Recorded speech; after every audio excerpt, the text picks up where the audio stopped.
Firstly, we set the width of the top navigation to the width of the entire screen. Select the background of the top navigation and add loaded interaction. Select Set Size. Select this widget. Click the X button, and in the Set Value window, click Insert Variable or Function. Select the window.width function. Then select the background of the left navigation and add loaded interaction. Select Set Size. Select this widget. Click on the X button next to the height, and in the Set Value window, click Insert Variable or Function. Choose Window.Height function.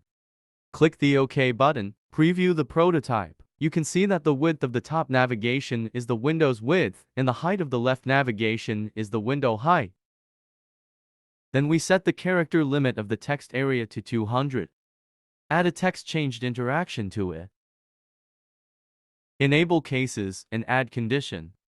Click New Conditions and select Length of Widget Value. Select is great then for the operator dropdown. Enter 200 in the input.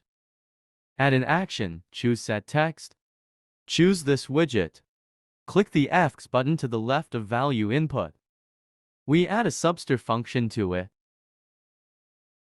Change the start here to 0, which means starting from the 0th character, and change the length here to 100, which means truncating 200 characters. Then change the first text to this .text.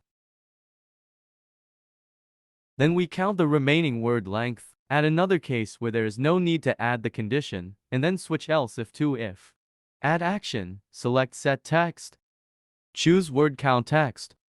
Choose Length of Variable Value in the Set to drop down.